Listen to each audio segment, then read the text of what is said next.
हाथी और चूहा की कहानी। एक राज्य में एक राजा का शासन था।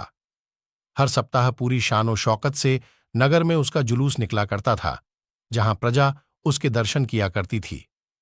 एक दिन एक नन्हा चूहा उसी राजमार्ग के किनारे किनारे कहीं जा रहा था, जहां राजा का जुलूस निकलने वाला था। वह चूहा था तो छोटा सा, मगर उसका घमंड बहुत बड़ा था और वह खुद को सर्वश्रेष्ठ और महान समझता था। कुछ देर बाद राजमार्ग से राजा का भव्य जुलूस निकला, जिसे देखने लोगों की भीड़ लगने लगी। राजा अपने पूरे दलबल के साथ था। उसके सैनिक उसे घेरे हुए थे। कई मंत्री और अनुचर उसके पीछे थे। वह एक विशाल शाही हाथी पर सवार था। हाथी शाही था, इसलिए उसे भव्यता से सजाया गया था और उसकी शान भी देखते बनते थी। जुलूस में हाथी के साथ एक शाही बिल्ली और एक कुत्ता भी था। राजा का जुलूस देखने को उमड़ी भीड़ राजा के साथ साथ उसके शाही हाथी की भी प्रशंसा कर रहे थी। यह सुनकर घमंडी चूहे को बहुत बुरा लगा। वह हाथी को गौर से देखने लगा, फिर सोचने लगा, इसमें ऐसी क्या खास बात है जो मुझ में नहीं। मैं भी उस जैसा ही हूं। मेरे पास भी 2 आंखें, 2 कान, 1 नाक और 4 पैर हैं।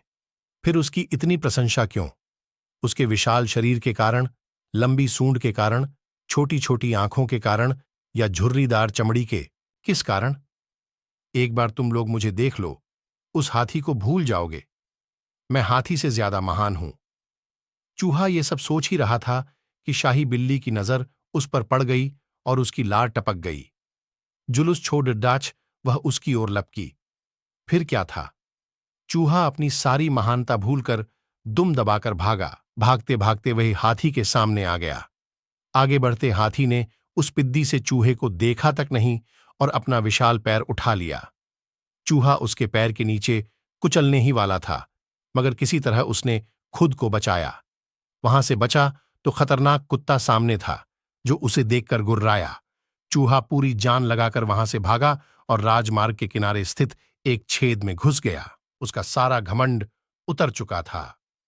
उसे समझ आ चुका था कि वह इतना भी श्रेष्ठ और महान नहीं। सीख किसी से मात्र रूप रंग की समानता हमें महान नहीं बनाती। महान हमारे गुण